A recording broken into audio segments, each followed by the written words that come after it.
thank you so much for having me in your garden on this beautiful summer's day. Gorgeous. I'm particularly excited about today because it's about animals. Yes. And you're going to tell us all about all your pets. And we've got two pets with us. Certainly the cat is in shot, the dog is at my feet. You might not be able to we'll see get her up again in a minute. but she may get up and move around. She will in a minute. So Beth, firstly, how many animals do you have?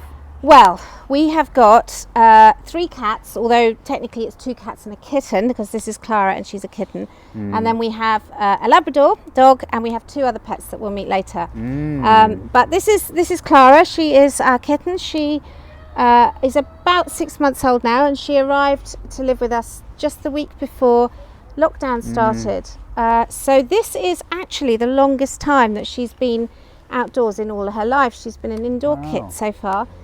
Because we haven't been able to take her to see the vet to give her the injections that she needs to make sure that she doesn't get poorly, just like you would have had to have when you were very little, to make sure you don't pick up diseases. Well, cats have to have that too, and until she's had those, she can't really go outside. So she's mainly indoors. Well, she's entirely indoors. She's coping remarkably well. She is outdoors. coping very well. Yes, she's coping very well. Yes, no, she seems very happy. She's purring very loudly at the minute. And she was chewing bamboo. She was earlier. chewing bamboo. I have no idea whether that's good for her, but it's okay for pandas, so it'll probably be okay. We're hoping bamboo is good for cats. We're hoping so. If not, we'll find out. And then down here, lady, come here. Come here. Come and see Clara. No, she doesn't want to get up. Lady, come and sit up. Oh well. She doesn't want to get up at the minute, but I'm sure she will in a minute. I might tilt the camera down. Yeah, go and tilt the camera down. Shall I do that now? Go on then. It's a risky thing to do. It is slightly risky. This is our third take of this video. Ladies, she's lying on your microphone, isn't she? Cord. Yeah. There she's got up. Are you going to... Lady, come here. Come here. Right, let's see if... There she is. There she is. There she is. Now she's sitting on my microphone cord instead. That might be the only shot we get. Yeah, that's all right. That's all right. At least she's come out into the garden to say hello. She's very fond of the cat. They're very fond of the kitten, and it really helps to bring them up, which is lovely. But Lady's a very old girl. She is. She's a Labrador, but she's 13 years old, which for a Labrador is very old indeed, and she's very, very deaf. Now, before lockdown, she had to go several times to the vet for a course of treatment to help with her infected ears, which unfortunately have left her very deaf. So, bless her, she can't hear much now, but she's lovely. We love her very much. She's part of our family. That's excellent. Yeah. And the animals are very much part of your family, aren't they? They are, yes. Yes, I think that's true for a lot of families actually, especially for dogs. I think they do become like another child, really, which is nice. That's true. And you mentioned 2 other cats, and they're in the house somewhere. Yes, I'm not sure. Liberty is my daughter's cat, who is probably over with her, and then we have another cat, Holly, who I don't know where she is at the minute. She comes and goes as she pleases. As cats do. As they do, indeed. Now, I'm eyeing up 2 other animals you've got in your garden, which I'm very excited about because up until today, I don't think I'd ever picked one up. Wow, that's amazing. So children watching, I'm going to pick up one of these animals. Can you have a guess as to what it might be? I will give you a clue. It's small. It's going to fit in my hand like that, and it's quite slow. Have a think. Pretty slow, which means it'll be easy to... they're quite easy to catch. To pick them they're up. quite easy to catch, yeah. Here they go. Unlike a kitten when they're in a hurry. Here we go. So, did you guess right? This is Flash. Flash? Flash. That's right. Flash is a big tortoise. Well, is this a big tortoise? Average I think Flash is about average size. Flash is... I think about 10 or 11 years old, if I remember rightly. We've had him since he was a baby, so he was very tiny when we got him. And I think he's probably about as big as he's going to get now, yeah. I don't think he's grown much lately. Yeah, and he's lovely. Whereas Gordon, there's another one called Gordon. I'll get Gordon in a minute. In the pen in a minute. Yeah, you can leave me. Flash will sit here. Will Flash sit Yeah, he'll sit there with a cat. See if he can cover you with all your... Yes, exactly. Get Flash. No, Gordon. Gordon, yes, that's right. Flash and Gordon. It amuses my husband. For those of you who are older who are watching will understand what I mean. They're Flash Gordon, for those who don't understand, are names for fast things. It's a cartoon character. Cartoon character that you'd attribute to something fast, and of course they are not fast. They are not fast, no. no. Here- So this is Gordon. Gordon, So Gordon is It's much much smaller. smaller, fits Much in- smaller. the palm of my hand. He's, I think, probably about 5 or 6 years old. And yes, you can't go running off. And he is, he's very lovely. In all honesty, I must be honest, we're not entirely sure whether they're boy tortoises or girl tortoises, because telling the difference is very difficult with tortoises. So, they could frankly be either. But we just call them Flash and Gordon anyway. We're not too bothered. But as you can see, if you put them down on the floor, Danny, they tries to run away quite fast, really. They do. They're quite happy to roam around. No, they'll roam around, as long as we can find them afterwards. Nothing's No, they gonna won't attack get hurt. them. No. Because they've got these big shells on them. They do. They're fairly safe, really. Yeah, no, they're lovely, and they make nice pets actually. Because although they are, they look very similar apart from the size. They've very much got their own personalities, which is really nice actually. Yes. Now tell me about their personality. How do you know if a tortoise has a personality? Well, you know when they're annoyed about something because they pull their little heads into their shells and don't want to come out again if they're annoyed, and they do that if they get a bit chilly. They don't like it when the weather gets a bit colder. We then have to take them indoors. So that's one of the ways. And they love if I go and stand at the corner of the pen, they'll come really quite quickly over to where I am, and they like to be like I'm stroking the kitten under her chin. Tortoises like that too. So you know that they're happy.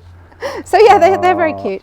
We like them. And they're quite a calming influence, aren't they? They are. Pets. They are. You know, Yes. if you've had a I think hard that's day, right. it's just nice to come into your pet. And Definitely. There's nothing like stroking a cat if you've had a stressful day. So they're great. And the tortoises are. They live out when it's lovely weather like this. They like to live out in the garden, but they come in when it's colder. Probably about the beginning of September. yes, they hibernate, don't they? They do hibernate. So yes, you do something special with them, don't you? We do actually. Over winter. We do. The tortoises they hibernate for the winter, which basically means that their heart rate slows right down. They're not asleep, but they're just very, very lethargic. And we put them in a box, and then we put the box in the bottom of the fridge. In the fridge? Which seems very Because odd. it's cold. Because it's cold, it's the right temperature, it maintains a constant temperature, and because you open the door of it every day, there's lots of air flowing through. So you get your milk. Yeah, and then you Say hello to check the tortoise. Check the tortoise, yes, Yeah. that's right. Right at the bottom, so obviously so that it's not unhygienic. And they're in a box, so they're all right. Well, they've obviously done well. Yes, they do with okay. that treatment. They do okay. They're I know, it doing feels really well. cruel, but Oh, so good. Now, Beth, as you know, we are doing a holiday club Yeah, this week. that's very exciting. Called Wonder Zone, which is all about the wonders of God, science, and the natural world. And today, Yes. as you know, we're looking at animals, and we are going to look at a part of the Bible which tells us about how good God is, that God is the creator of the world, created everything in the world, including us, also the animals and the trees and the plants and everything. And God didn't just create the world, He's also involved in the world, continues to care for right. His creation. And we're partly on this planet to take care of the creation as well. We're a little bit like God in that we want to care for things, or we should be caring for things. And that's quite a privilege, that's quite a big is. responsibility. It And I is. see you looking after your pets, looking after animals as doing something that God would be really pleased with. Do you ever think about these things? Well, I think we do. I mean, I absolutely agree with you. I think, God made us to help Him, to partner with Him, if you like, in looking after His creation, in tending it. And I think one of the reasons that we have animals, and we've had animals as our children have been growing up, is so that they have been able to learn to take care of and be responsible for something outside of themselves, for another creature. And I think having pets is a really good way of learning about responsibility for other creatures, and that's something which we all need to do and then take out across the world. So yeah, it is something we do think about. Yes. It's so good to have opportunities to care for the planet, whether Yeah, it's through absolutely. taking care of animals. We can have pets, or we can give to charities that support animals, but also more widely taking care of the planet as a whole. Yeah. And you might be familiar at home, we do this by recycling, by cutting down on pollution, by thinking about what we eat and things like that. And for you and your family, Beth, do you, as well as caring for animals, do you think about caring for God's world more widely? Yeah, definitely. I think it's very much something that each individual person, it feels like no matter how much I do, I can't save the world, and that's true for everybody. But it's really, really important, and we try to make sure that we teach our children this, and we learn it ourselves, that we all do our little bit, because if everybody just does their little bit on their own, then together it makes a really big difference, and I think that's really important. So we do care very much about we particularly get concerned about cutting down the rainforests, which we need so badly, not just because it's those forests that give us the oxygen. What did you call it earlier? The lungs of the planet. Lungs of the planet. Yes. And also provide habitation for so many animals and birds and creatures to live in. So I think that's something that troubles us a lot, that the rate at which we're destroying that. And there's something delightful, something that brings joy to us, knowing that we're doing something good by taking care of animals, by looking after our planet. And certainly being sat here this afternoon surrounded by animals, I feel really uplifted. It's great. I don't have any pets of my own at the moment. I did as a child, and it's great to just be around us. The animals give us that sort of... I think they do. Pick us up, don't they? They do, yeah. They absolutely do. They are very good for us on a daily basis, and they are very good for helping us to learn about responsibility. Excellent. Very good. Beth, thank you so much. It's a pleasure for letting me meet your family, including the animals, and to spend time on this wonderful day in your garden. Thank you so much. It's a pleasure. Thank you.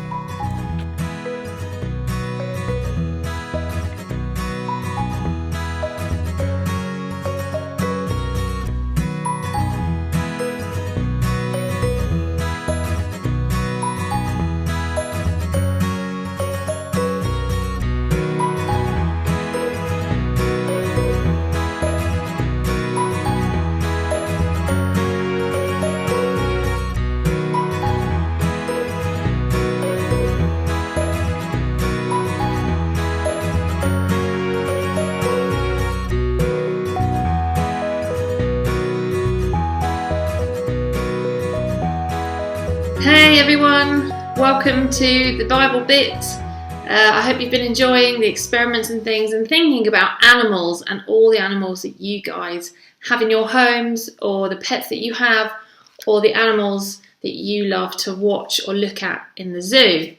Now I'm going to read to us Psalm 104, and a psalm is a song or a poem about things that the person who's written it really loves and is interested in, and usually they give thanks to God or ask God questions. So I'm going to read some of this psalm, and then we'll see where we go next. And listen out for all the different animals that are mentioned in this passage. Okay, Psalm 104.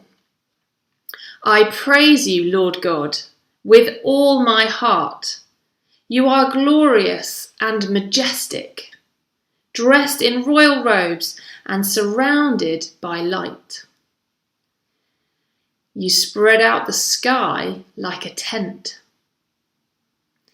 and you built your home over the mighty ocean. The clouds are your chariot, with the wind as its wings. The winds are your messengers, and flames of fire are your servants. You built foundations for the earth, and it will never be shaken. You covered the earth with the ocean that rose above the mountains. Then your voice thundered, and the water flowed down the mountains and through the valleys to the place you prepared. Now you have set boundaries so that the water will never flood the earth again. You provide streams of water in the hills and valleys so that the donkeys and other wild animals can satisfy their thirst. Birds build their nests nearby and sing in the trees. From your home above, you send rain on the hills and water the earth. You let the earth produce grass for cattle, plant for our food, wine to cheer us up, olive oil for our skin, and grain for our health. O Lord, your trees always have water, and so do the cedars you planted in Lebanon. Birds nest in those trees, and storks make their home in the fir trees. Wild goats find a home in the tall mountains, and small animals can hide between the rocks. So that psalm shows us that God really cares about all the animals of the earth and provides for them and for us through water and plants and places to build homes and nests. God created the world and he cares for the world. It makes him sad when we mistreat it.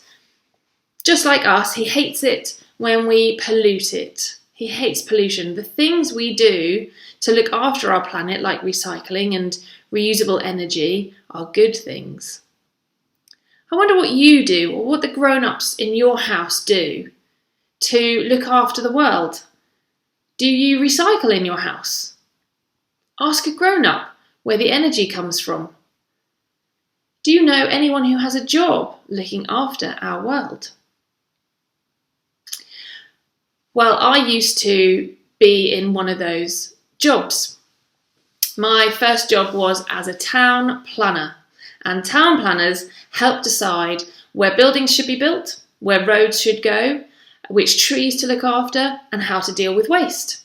And before I decided to train in that career, I went on a placement with a family friend in the local council. And as part of that day visit, I was taken to a landfill site.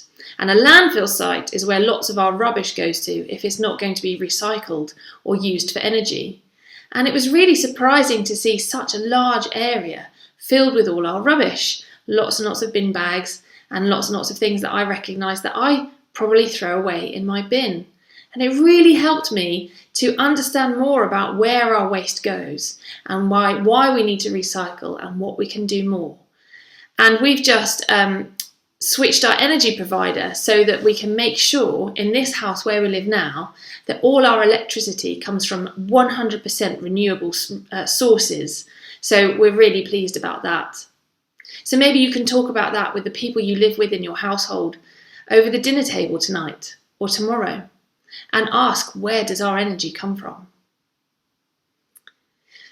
Okay, I think it's time for the memory verse. So hopefully you can see behind me some of the pages, but like last time, some of them are missing. So let's see if you can remember our memory verse. Here we go. It says, I praise you because of the, what goes here? You created me. Something missing here, and there's something missing here. There's 3 missing, and it's Psalm 139. Can you remember what happens? I praise you because of the wonderful, wonderful way you created me.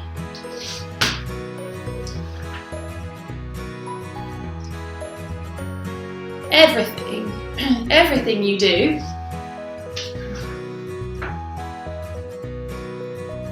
is amazing. Psalm 139, verse 14. Let's read it again. I praise you because of the wonderful way you created me. Everything you do is amazing. Psalm 139, verse 14. I praise you because of the wonderful way you created me. Everything you do is amazing. Psalm 139, verse 14. Well done if you remembered that and worked out what was missing. Okay, so you can do some of the sessions in your lab book. Just flick to the page about animals. Have a little look in there. And now it's time for a break. So in about 10 minutes time, we're going to start our Zoom chat, our lab conversation. So if you want to join us, then take a break and then pop on over to Zoom. You should have the details in an email. Now's a good time to have a drink, have a snack, maybe have a little leg stretch, maybe stretch all over, do lots of different stretches, wriggle around a bit, and then sit back down, ready for the Zoom call. Okay, we look forward to seeing you soon. Bye!